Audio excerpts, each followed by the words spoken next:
Good evening and welcome to the Unprofessional Professional Sports Show. Yeah. I hope everybody's doing fine today, including you, Jack, if you're watching. He is not. Watch the whole show, man. Come on. Dude. We sober up about halfway through, Jack. Remember. Yeah. Or not. And we either take the first half off and do the second half or, switch it up, We try to randomly do it, like two people get drunk first and then the other two get drunk later. But yeah. Oh no, according to Jack, we were all drunk at the beginning of the show. Yeah, that's okay. I mean, we're not every cup of tea. I mean, if this wasn't the middle of my day, that might even be an option. I missed Tip. Tip never missed a chance to take a little nip while we were on the show.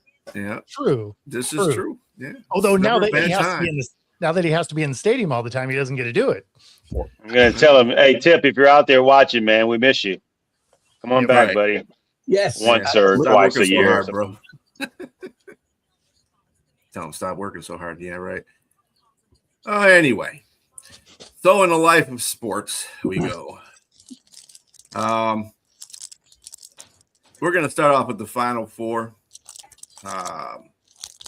I got who you got, who you got, and why. So our Final Four participants are UConn, Michigan, Arizona, and Illinois. Michigan will be playing Arizona, and Illinois will be playing UConn.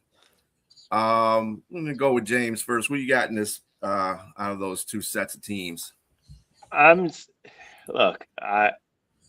UConn, Dan Hurley, he's been out coaching everybody, man, and it just seems like he's done a great job with this team. That last minute shot against Duke was just phenomenal. I mean, you had the freshman missing his shots and hit the big one that counted. That being said, Illinois, man, they're number one in adjusted offensive efficiency. And they've made 59% of their shots within the arc since March 1st. I think they're gonna beat. I think this is where the buck stops for UConn. As much as I want and I like to see Dan Hurley, I like Dan Hurley. I like to see them go to the big game again. I just don't think it's gonna happen. I think the Fighting Illini are gonna push forward. And in regards to Arizona and Michigan, that's a tough one, man. I'm gonna go with Michigan. I'm going to go with Michigan. Even though Arizona, they're playing great ball, man. I mean, look where they are. And the coach is definitely. There's some rumors. Yeah, that's definitely a jag-off, and he exited off too soon last night, sir, on our show. But yeah, definitely the coach. There's been some rumors that North Carolina's in play for him to take over that job, even though he's denied it. But I think it's going to be Michigan versus UConn.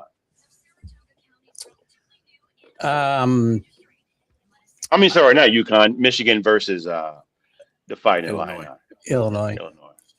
Yeah. So we want to pick just the participants in the Monday night games that we want to do right now. So, listen, I agree a little bit with James. I think the Arizona-Michigan game might be the national championship game, but we still have to play it out. The interesting part of this is 3 of these 4 teams really haven't played a close game when you think about it. UConn, if this gets down to nail-biting time, UConn's got that benefit of having been there and a couple of tight games, and I think that that will help them if they get into that situation. The key is you got to get yourself to that situation. And as James said, Illinois' offense has been tremendous all year, number one in at the top or near the top all year in offensive efficiency. And their defense has come along through the course of this tournament, and they played very, very well. So I do think Illinois will get past UConn as well. And I think Michigan, I said all along, I thought Arizona was the best balanced team. I'm going to take that back because Michigan has got as much balance and maybe more because they got 27 points off their bench the other night against Tennessee too. Maybe that some of that is, I want to say maybe some of that's because they had to clear the bench at the end. They were up so much, but I think most of those were when the game was still in play, if you will. So I think Michigan plays Illinois in a Big Ten final here. Yeah, I tend to agree. I think Illinois is going to get this done. You can't rule UConn out, though. Based on a 19-point comeback against Duke, you know, they're an incredibly well-coached team. And great senior leadership, too. Great senior leadership, which means something, too. Exactly. And I mean, they've shown that even if they're, you know, it looks like out of it, they don't give up, right? There's a lot of fight in this team. So that's a game I think could come down to the last couple of seconds. Michigan, I think, will do some work here. They're an incredibly deep team. So I'm going to go with those are my two winners. Okay. All right. Well, I know I'm going to be incredibly biased in this whole situation because I'm a Michigan fan. So you're all over the Big Ten here. Yeah. So I'm going to go with, you know, though, I want to give UConn a lot of credit for staying in that Duke game. Mm-hmm. And I still say this, and I know Keith's not going to like when I say this. I still think Duke choked that game away. They just choked that game. This is the second year in a row they did this. They had a humongous lead, they just could not keep it. It's actually a third year in a row they've done it. But two things can be true, though. There you go. And that's what I know Bo's going to say. Go ahead, Bo, because this is what I would say. You know, two things can be true at the same time. Yeah. So that's the thing is two things can be true. Duke absolutely choked. In fact, if they were just patient with the ball, they win that game. The fact that they were moving the ball around excessively didn't make a lot of sense. They could have camped on that thing. In fact, there was enough time, or just enough time. They didn't even have to cross the midway point. They did not. Like They could have just stood there with the ball and it would have been fine. But they had to try and get cute with it. They turn it over. Obviously, they go home. But so did they choke it away? Sure. You also have to recover from 19 down with, you know, less than 10 minutes to go. Mm-hmm. So, I mean, that shows a lot of resolve from UConn. So as much as Duke choked it away, you have to give UConn credit for fighting through, and you still got to hit those shots. And then that final shot was, you know, going to live as a poster on that guy's wall the rest of his life. Yeah. But yeah, I mean, so that's why I say two things can be true. UConn absolutely balled out to get back in that, and Duke absolutely choked it away.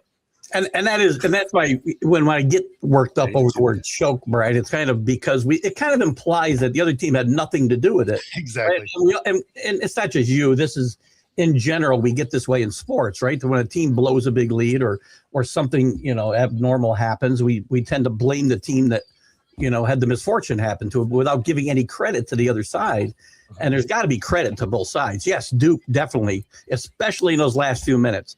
I'll give them the 19-point lead that they let slip away.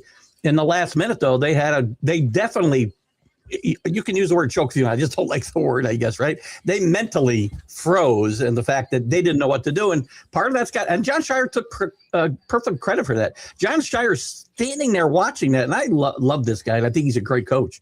He could have called timeout at any point. He could have had those kids call time. When they knew they were in trouble, and they were in trouble right from the get-go because they nearly they had a little trouble getting it in, and the first pass nearly got taken away if you think about it. And they were in panic mode after that. They should have just held the ball, and they didn't have a timeout in the pocket, you know? Just hold on. Take the foul. They're going to foul you. Exactly. If they make a foul shot, the game's over. So, but that's to me that part of the game is not the reason they lost. Because everyone was. I mean, even the kid Boozer blamed himself. But I mean, it's not your fault. I mean, again, the 19 points, the adjustments, and this is where the coaching from Dan Hurley comes in. He outcoached the other coach. That's just it, pure and simple. Who was a young coach? You know, I've been seeing all the stuff all over social media and some of the stories and some of the online publications, if you will, that, you know, John Shire, is he just a choke artist? This happened 3 years in a row. You know, a lot of great coaches never won. Mike Krzyzewski didn't win till his 11th year. Bill Self didn't win till his 15th year. Dean Smith took 20 years to win. John Calipari, a lot of great coaches. John Wooden, 16 years before you wanted. These guys almost got chased out of town in their jobs, a lot of them. You know, don't panic. This guy's won 120 games in 4 years. Done something right. And he gets this far. So anyway. Well, see, that's the thing he did wrong. Right. Yeah. We hijacked Brian's segment. No. I'm just saying. I'm with you, Keith. The 19 points, it should be expected anyway, because you can't count. Just because you're up 19 doesn't mean you won the game just because you got to that level. You have to keep playing. And UConn has to keep playing too, because they have to understand that they could come back and win the game as well. The point I'm trying to make is they choked in the last part, like you said. That's my choking point. The point in the last when they threw the ball away when they could have just kept it and, you know, took a foul or held on to the ball.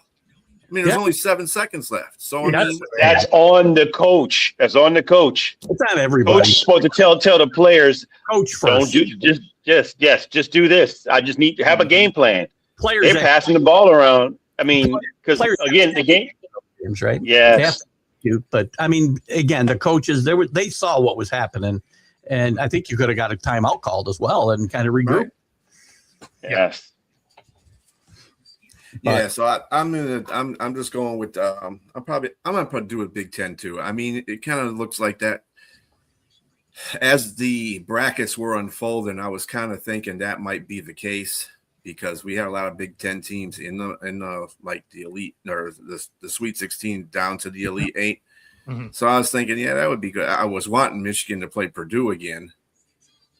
That ain't gonna work. But anyway, yeah, the Arizona-Michigan game is going to be a really good game.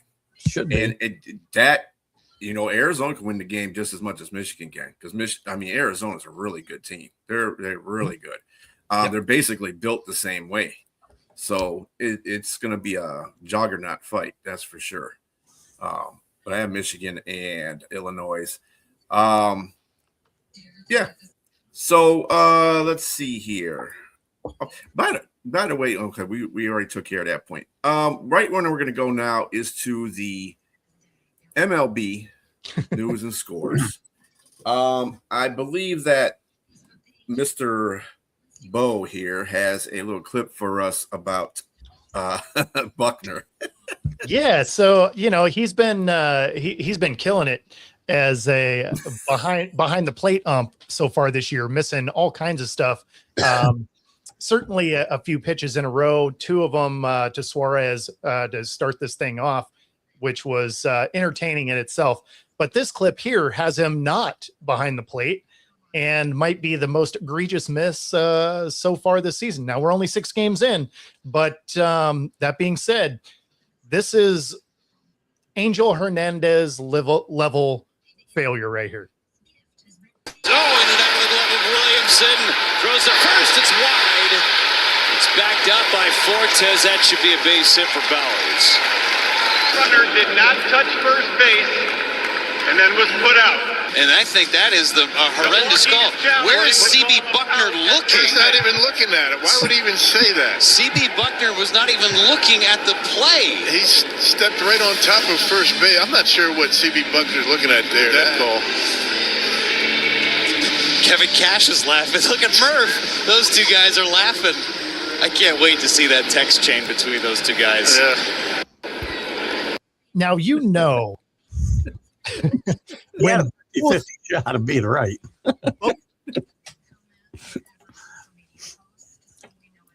Oh, we lost your. Sorry, I've had a weird issue with my mic today where it's been cutting out. But when you have both managers laughing, you know that's a bad call. Like, obviously getting turned over. But I mean, first off, if you're behind the plate and you miss a call, I at least kind of get it. If it's on the opposite side of where you're set up, and you're off a little bit, cool. I'm with it. You're missing calls at first base where you're the first base ump. You're 3 yards away. There's nobody in front of you. You can't make that play. Wow. This is the second longest tenured umpire in baseball, if I'm not mistaken, by the way. And that's, I've tried, as you know, I have tried my best to fight against all these AI encroachments into sports and Major League Baseball specifically. And they don't give me any, they don't give me anything to work with when I see this stuff. What am I going to do? He's the second longest tenured umpire in baseball. But Angel Hernandez made it 20 plus years too, somehow. Don't ask me how.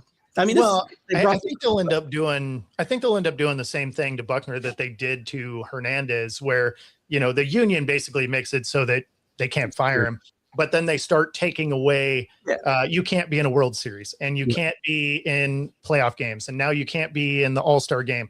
They start pulling things away. I would say these first 6 games probably eliminated him from any high caliber game. That being said, they might also do something similar that they did with Hernandez, where they're like, hey, you know what? If you just retire now, we'll give you the pension.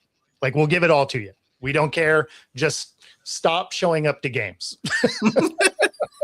Yeah, he never really announced his retirement. He just stopped doing games at some point during the season. Pay you not to come to the stadium. So that's kind of how they got it, because he didn't quite have enough years to be fully vested or whatever for the full pension. But I think that was sort of how it was settled, and also why he never really announced anything. He just sort of disappeared. I imagine something similar is going to happen. I love the video. I love in the video the coaches are looking at each other and laughing. That's hilarious. I was like, dude, I know you saw it. Did you see it? Yeah, I saw it. Did you see it? It's bad when the opposing teams are looking at each other like, really? Like, and not to mention the player who actually touched the bag. He's like, what? I touched the bag. You said I did not touch the bag. I touched the bag. What are you talking about? I could even get it if it was a sprint to the bag and you just hit it with your toe and whatever. I mean, he landed his whole foot on the bag. Like, what are we doing? So, and obviously that one was egregious. There was one against the Yankees that I thought was very interesting, though, because they were really going at this ump, and he was off by less than 1/10 of an inch. This is what's wrong with the rule, by the way. This whole system. Well, this is where ABS is going to have to be modified, right? Because that 2-dimensional plane is in the middle of the plate, right? You mean to tell me that there wasn't 1/10 of an inch of drop on that ball from the leading edge of that plate where the strike zone starts? 100%. Right? So at some point, and I don't know why they don't do it now, because obviously there's enough cameras and technology to make this happen, is they need to have a 3-dimensional strike zone plate, because there's plenty of things, curveballs, sliders, where there's enough motion that you could catch a leading or back edge of a plate, just catching a corner. Whereas with the 2-dimensional plane that they're looking at right now, it's a ball. So the umps aren't as bad as ABS is making them look. Correct. So hopefully they will go to a 3-dimensional plate. Obviously it's not going to happen this year, but it needs to happen. Yeah. You You would think they would have some kind. Yeah, that's really odd for them to even, if you're going to do an AI version of this whole situation, I would think the first thing that would come out was 3D imaging of the bait, because you're that is a whole strike zone. So I mean, why would you just do it 2-dimensional instead of 3? That's just weird. All the technology we have, we can't do it 3-dimensional. If you're doing it in the right place, as Bo said, it can be. I mean, it goes back to the WBC. Those argued strikes in the ninth inning against the Dominican. That ball was a strike when I played baseball, because it's at the front of the strike zone, not the back or the middle where the ball is. So I mean, and Mark, you can't agree with us and say we're crying. Like, you pick a lane, man. Yeah, Mark, sorry, I was gonna put the quick crying dudes on there because I just don't. Nobody was crying about the whole situation. We were just stating some points. That's all. Problem with Bo points out one of the problems, right? Because we hear, and I've heard a couple of people go, it just shows you how great eyes some of these hitters have. I've said they're just guessing. If it's off a tenth of an inch, then you're just guessing. Don't have a good eye. Come on. No question. Yeah, I mean, if it's one of them that's 2 inches outside, or there was one the other day where it was like 4 inches low. And even the commentators are like, that is like 2 feet below the strike zone. Right. Some of those things. Bad calls. I get it. For sure. For sure. No, I really think if they want to use this system, you're right. They need to make these changes, but I'm sorry. I don't want a challenge system. It just disrupts the flow of the game. I watched the first game of the Yankee Seattle series. And to me, I mean, Caballero's there just challenging. And then some other games this has happened, and people think it isn't disruptive to the flow of the game, but I think it is. Between that and the challenges on the bases, I mean, do away with the umpires altogether if this is the system you want to use. I don't need a home plate umpire. If the ball calls the strikes anyway, I don't. And then you got no challenges and the flow isn't disrupted. So it's the only way I'm going to be able to be okay with this and not have the top of my head blow off one night. Based on how this is going, that's exactly what it's going to be. Is you're still going to have your umpires out there, but they're essentially going to be calling, players safe at the plates. And outside of that, the calls are going to be robo, because you can't even trust them to say whether or not they touched the bag. So, at this point, they're really doing work to ensure that robo umps are the thing of the future. I mean, you got movies like Avatar. You mean to tell me you can't make a 3D rendering of a strike zone? Get the hell out of here. So that's just the MLB being lazy and don't want to pay anybody to do that kind of stuff. That's laziness. So they do it currently. It's just not in real time, right? So when they go back for the advanced analytics and stuff, that's when they have that 3D imagery. They don't have it currently set up where they do it in real time. That's why it's a 2-dimensional thing. They'd have to add some more cameras, but take a page out of the NFL, put 22 cameras out there. Like, let's stop messing around. Again, they have the technology, they have the well-being to do the stuff. Just get it done. I don't want to hear about the after stuff. It's got to be during the game. Let's go. Come on, get to it. Jeez, people, man, I swear. Hey, what's going on, Kevin? They aren't strong when you get people like CB Buckner out there, and they're going to eliminate your job. They could do that. The union won't have anything to say if they. But they won't fire you.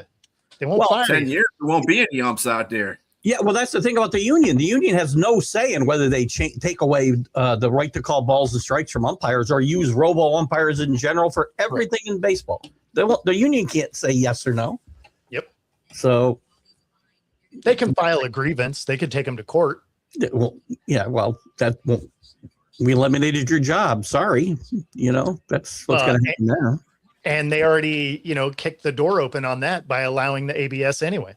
Right. So now, if they're bad enough, if the miss rate is high enough, then even if you took them to court, they're gonna be like, "Look, you guys suck." What did I say last week, Bo? I said exactly. Is that layman lawyers' terms there? You guys suck? Yes. Exactly the term I used last week when I want to defend you guys, and you suck so bad.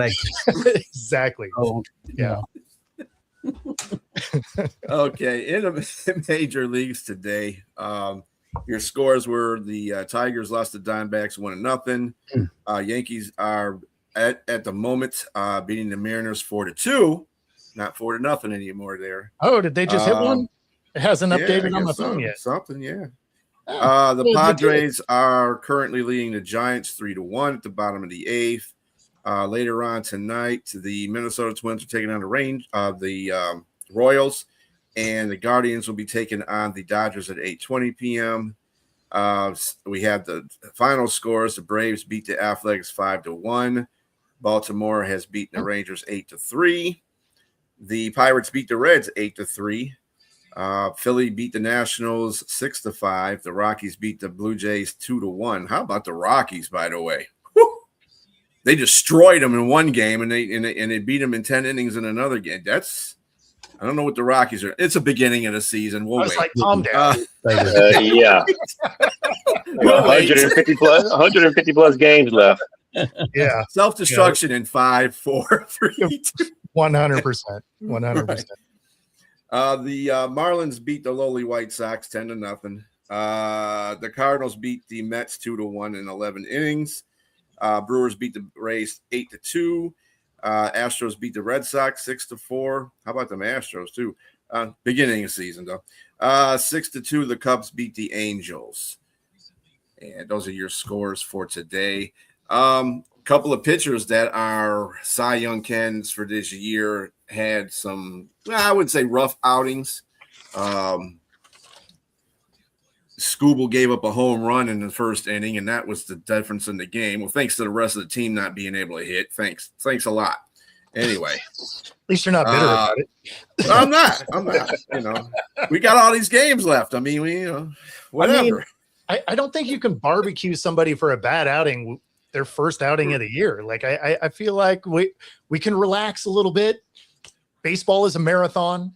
It's going to be okay. If it happened in July, Definitely is that. Right. Well, I mean, Skubal's he won his first game. This was his second game. It's not his fault. I mean, that's a good line for any pitcher. You know, giving up one run and 6 hits. That's, you know, he had 3 strikeouts, but you know, whatever. But I mean, still, it was. I'm not blaming him at all. I'm blaming the rest of the Tigers batting. It's like nobody can hit. What's going on here? They've been having the trouble with that in the last 3 games. But anyway, that's why we do this show, Carlos, is just so that you can win some free wings in October. There you go. There you go. Yeah, Crochet had a rough outing as well. He gave a 3-run homer that got the Astros off to a 6-1 lead, and they eventually won, of course, 6-4. But and Skeens came back. Mm-hmm. He won the game for Pittsburgh and took the series from the Reds. So I mean, hey, there you go, Keith. I didn't hear anything about it's the beginning of the season. It is the beginning of the season, but I didn't hear you mention Max Fried in this update at all. He's pitched pretty well the first couple of games. So yeah, did he pitch today? He pitched yesterday. Okay. Yeah, see, there you go. He's only bringing out low lights. Come on. He's just barbecuing teams right now. I'm barbecuing teams. That's right. Got to barbecue the teams. The Pirates are about to win the next 100 games. I love that hope. That's awesome.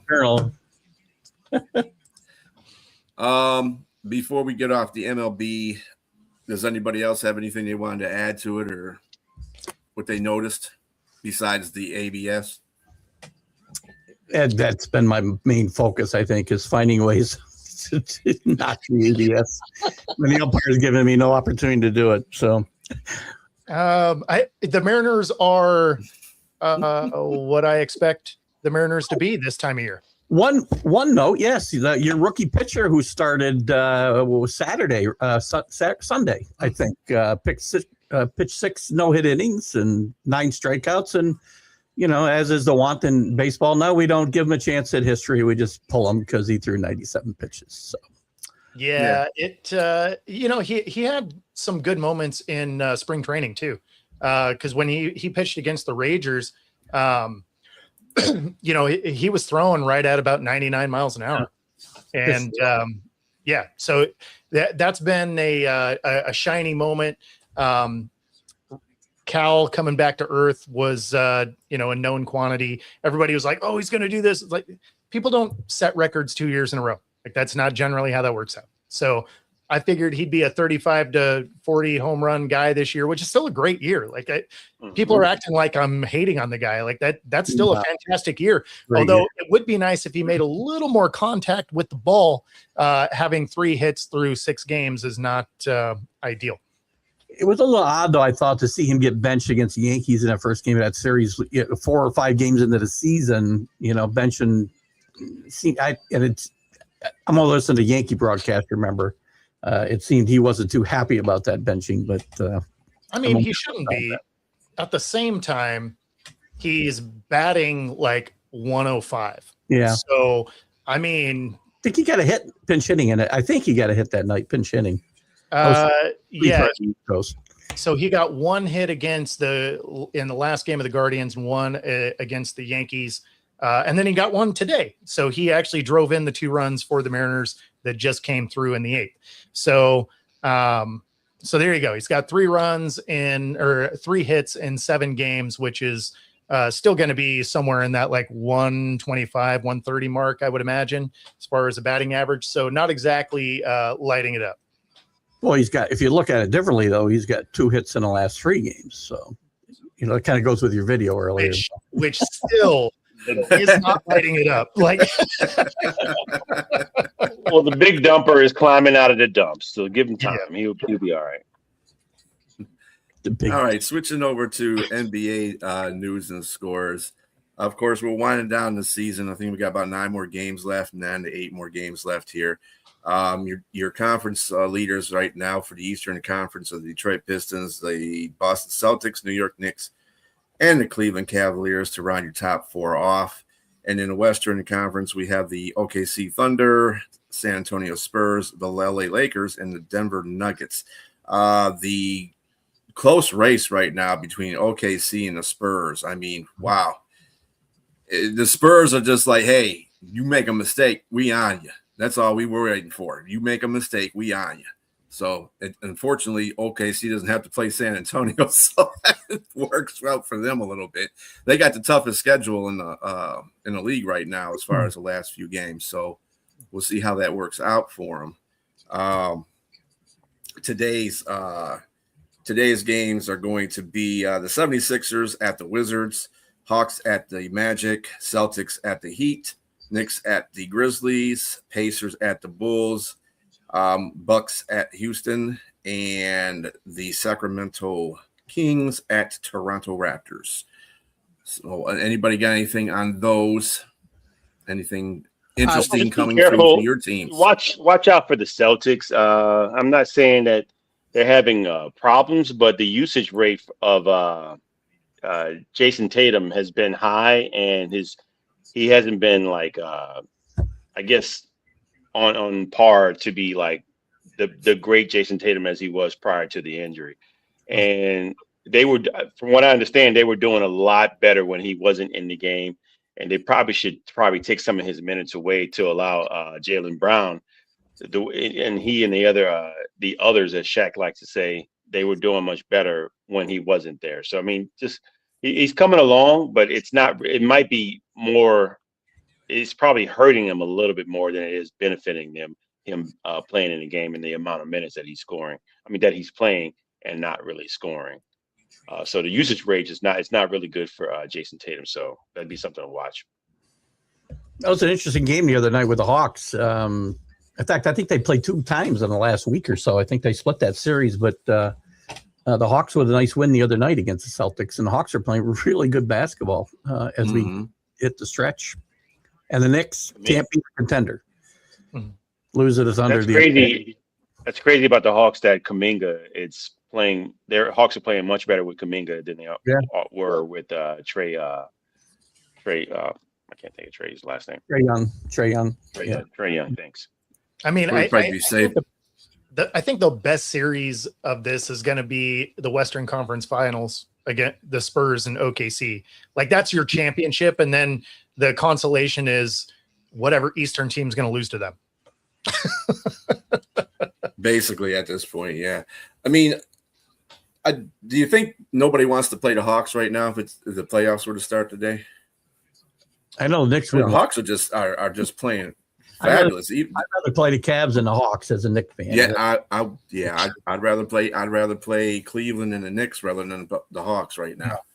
Mm-hmm. I mean, and you're going into the playoffs. You want to play the Knicks. Oh, come on. Sorry. It's fair. Well, I like the fact that people are, because Cade Cunningham is still out, that people haven't given Detroit enough credit for how they're holding on to first place there with the – I mean, if you watched the game against OKC the other night, there was no starters out there. Yeah. They were all sitting on a bench, hurt, taking a day game off or hurt, as in Isaiah Stewart and Cade Cunningham. But they went out there and played. Boy, I tell you, JB has got them guys playing. And if you think that's a culture that's resonating in the whole team itself, so when the players come back out, the starters come back out, it's going to be tough to beat the Pistons. I'm not understanding why people are putting the Pistons, yeah, they're in the Eastern, yeah, they're the leader, but yeah, they're not doing this and they're not doing that. Well, there's a reason why they're the leader, dumb. I don't understand that whole situation. Somebody's got to defend them. Might as well be me. No, the Pistons have looked good. Next time be the playoff game in about a month, I think, or maybe more. Yeah. Everybody they beat the Wizards. I mean, well, specifically when Shaq got into Karl Anthony Towns, he improved his game. I mean, his play, he's been lighting up a little bit. So I don't think the Knicks are a problem. I think the Knicks they'll probably go as far as what Mike Brown will allow them to. I mean, I'm going to be interested in seeing how he does. And if they don't get to a final, then James Nolan should fire himself and Leon Rose, because they brought in Mike Brown and fired Tibbs because that's as far as they could go with Tibbs. And if he doesn't get further, this is a mistake, or at least as far. And this team's smelling like a first round out to me right now. That's what I was thinking, is they might actually not make it as far as they did. Then that becomes, fun to see what happens there. I want to be wrong. Haven't they stood by Mike Brown, though? Haven't they said even if he doesn't get through this, even if he doesn't win a championship or get, through the playoffs all the way, they're going to still keep with him? I think he'll keep his job. I think Leon Rose might be in trouble, though. If they're an early out, I think Leon Rose. That's what I was thinking. That's what I was thinking. You can't just fire the coach every year and then expect to get further. Like, that doesn't work. So if you're going to make another wholesale change, it's got to be the GM. Agreed. Or the owner. Just a couple of that's harder to do. That's harder to do. And, I would say Jets fans agree with you, and it still hasn't worked out. A couple other notes in the NBA this week. Luka became just the second player in the NBA to score 600 or more points in a month of March. I love how they just get all these stats for specific months or something like that. Fouling is 42 points. But display. Yeah, it's like you don't want to not say anything about it because it's a significant thing, but really is a significant. So you score 600 points in 1 month. Okay, all right, okay. Did you really make a dent in any kind of record book besides that? I mean, you're just pulling stuff out your butt at this point. The other one was LeBron James, too. LeBron surpassed Kareem with 1,229 career wins. Again, I don't really judge people on their wins with teams because it's a team effort regardless. But what are you talking about? Everything that has to do with LeBron is a story, right? That's why he's getting a patch for setting the most points. And even though no one else that's ever done that has gotten a patch for it, he's like, I need this patch. And he changed his signature to have a crown in it now. And I'm laughing, Bo, because you got ridiculous. A LeBron supporter right below me here. Still, I'm a supporter. I'm not an apologist. There's a distinct difference. If he's done something goofy and wrong, I'm going to call him out on him. But I'm going to give him credit for being the all-time leading scorer in the NBA when it took how many years since Kareem has been retired? I mean, Sure. that's something to. I mean, regardless of his antics, you cannot discredit the man is one of the greatest basketball players to ever play the game. That's all. Without a doubt. No question. Yeah. Even if you're not a LeBron liker, you gotta still recognize his game. So, yeah. And let's say and longevity. People like to say he was a pass first guy, but in reality, you're not a pass first guy if you're leading the league all time in shooting. He just happens to be. He's a shooter who just happens to be a great passer as well. I mean, he's in the top 4 of assists in his career. So there's no player like that. There's no player to be like that. To be top number 1 in shooting, in points, and have a great efficiency, because Jordan and Kobe, those guys were high volume shooters. This guy's very efficient, and he's a playmaker. Where he's in, like I said, in the top 4 in assists all time of everybody. I would also give credit too, because I think this team's resurgence here in the last month is due to LeBron stepping back. Yes, absolutely. And Luka are the guys. Exactly. I think he's got to be credited for that a little bit. He wanted to do that with AD, but AD is street clothes. So I mean, he had to wear the uniform. If AD's going to wear his street clothes, yes, LeBron had to take the helm. He had to take the lead. AD is a lot like KD. They are fine as long as they don't have to be the man. As soon as they have to be the man, they just ain't that dude. Like, and I'm sure KD is watching this and going to send something from a burner phone, but because he's also sure. I'm not seeing anything. Oh, it's coming. He responds to everybody. Yeah, does get tiring. But I mean, a ton of that is credit to just the longevity of his career, right? When you're looking at LeBron. The fact what that last comment said about luck. He said he got lucky that he was playing in this era where defense are not as tough as. That is one of the that's such a cockamamie. Who was that? Carlos. That's Carlos. Yeah, Carlos. Yeah, I'm sorry, Carlos. That's 3 words of that. To be fair, he probably wouldn't have the points. He would probably have more assists if he played in the older era. I disagree. The only reason you got to think if you played in that era, you're going to be groomed to be the type of player to play in that era. I just think that's just a different. I mean, that's why I don't like to compare the eras, because he grew up as a millennial. If he played in that era, he wouldn't be a millennial. He'd be a Gen Xer, and he'd probably be a I don't give a F type of player, and go in. I mean, with his size and body, come on, man. Well, no, that's be different. But that's what I mean, is he wouldn't be launching a lot of these outside shots. So he wouldn't necessarily have as many shots, or as many points as he does. So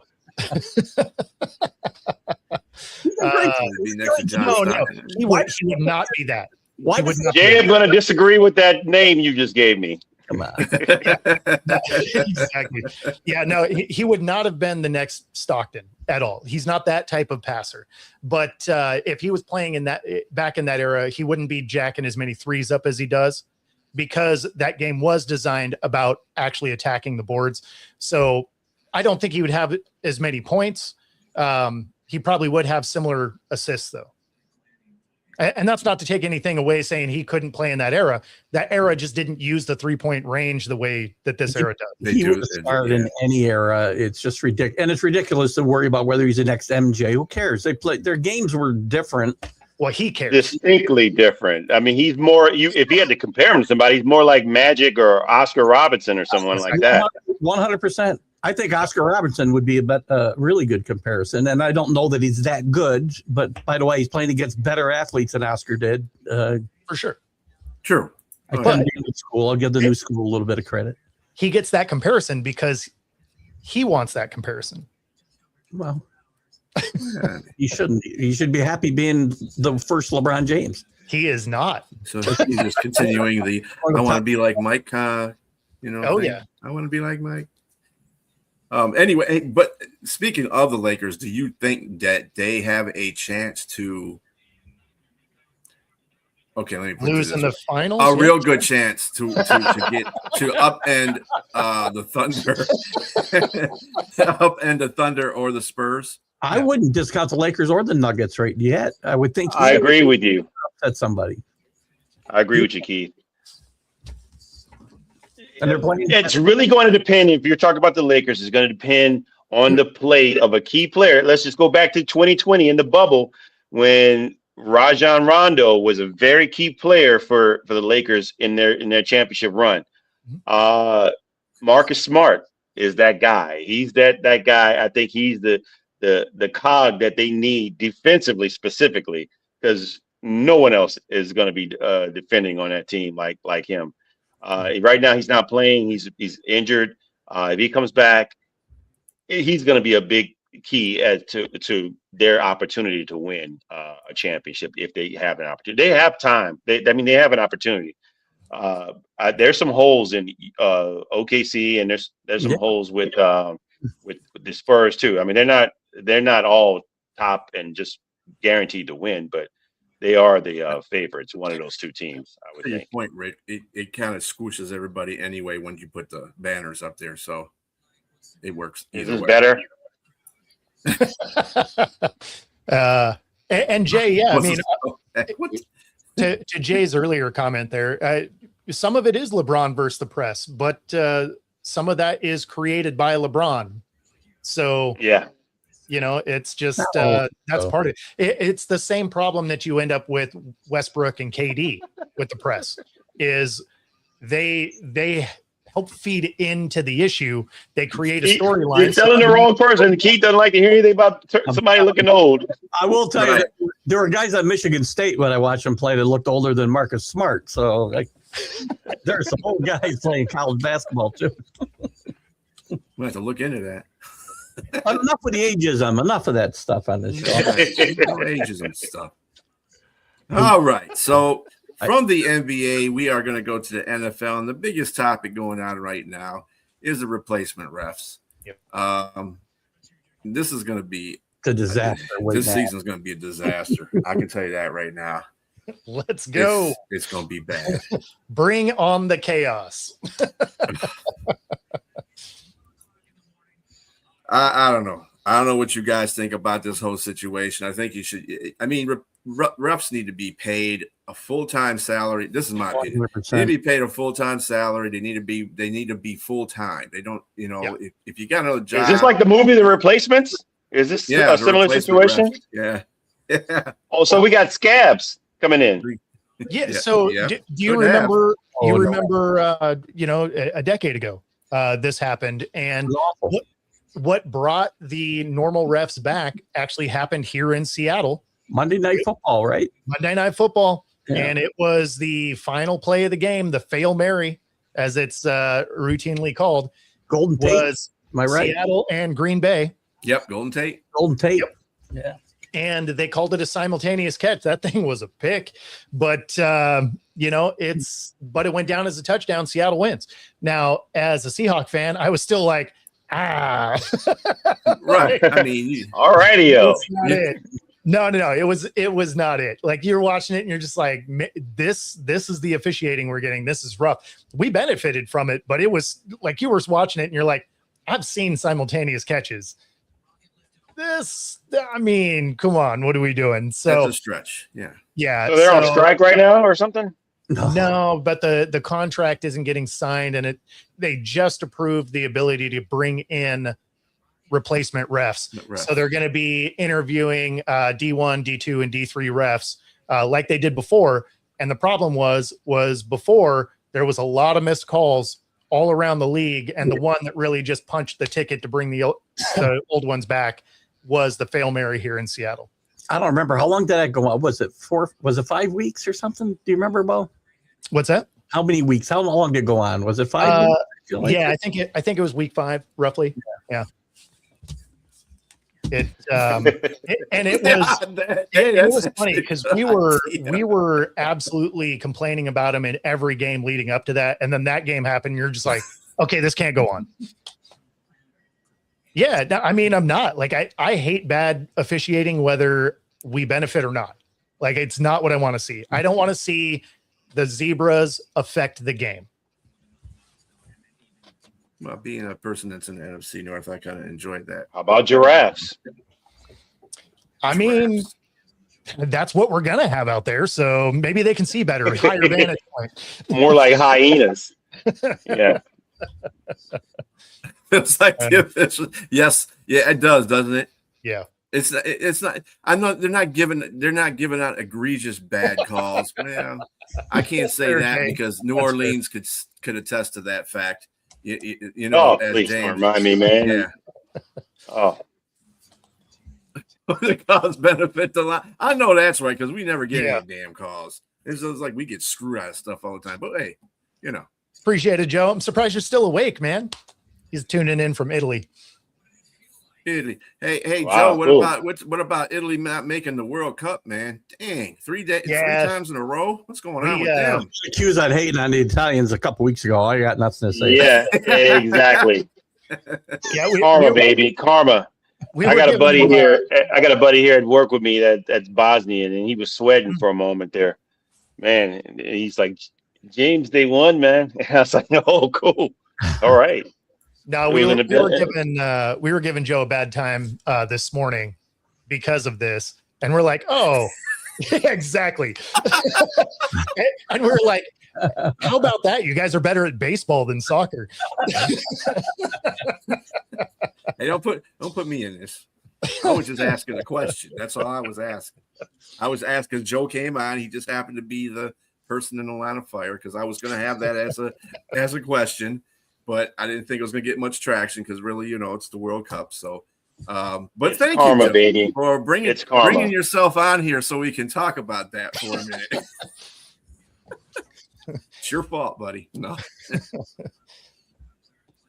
No one's AI. I leave all my soccer questions for Jack Hirsch. Really? No, he doesn't know anything about soccer. No. I know as much as Jack. I learned all my soccer from Ted Lasso, so that tells you what I know. There about. we go. There you go. Yeah. Who says? Oh, TV? speaking of which, I got 6 months of Apple TV for free, so I got to go watch that. You got a lot of good stuff to watch. Hurry up! A lot of good, Yeah. good programming there. Yeah. All right. Tiger Woods seeking treatment. Will miss the Masters. Might as well go from that segue to this. You know, malaligned refs to malaligned Tiger. I mean, like, these guys have almost $1 billion. How is Uber hard? Like, I don't understand. I mean, when you're a millionaire, you're taking drugs. It's the competitor. To help. Competitor. He likes to drive better. Apparently. What'd you say? That would be helpful on a speed track. I don't know about on a city street though. That's the difference. I was watching a report today, and it started with as the police tried to determine whether there was anything causing these accidents. I'm like, you know, it's Tiger Woods and his car's upside down. So I'm assuming you could think there's something that was amiss here. I mean, at least he rolls a car once a decade. So, you know. Yeah. Good at it, man. It's like the Giants win a Super Bowl once a decade. Get some help. I don't want to make get some help. It's just, I'm glad he is. He says he is. So hopefully That's what he says, right? Right. He's going to go out, and the judge approved that he can go out of the country to do it too. So yeah. I mean, I don't know. It's an app. It just says Uber. That's because the refs were in Tiger, by the way. That's why they only found 2 on him. The refs in him. But yeah, no, it's I don't know. I always find it interesting when you have these athletes that can't figure out how to get a ride. Yeah, it's amazing, right? That was awesome, Keith. I live out here in the middle of nowhere. I get an Uber in 5 minutes, for crying out loud. Is it abuse of painkillers? Is that what it is? Yeah, he's taking a lot of painkillers, and he's actually mixing a lot of meds too. Yeah. And this Tiger has he's had a lot of surgeries on his back and everything, so I'm pretty sure he's in a lot of pain.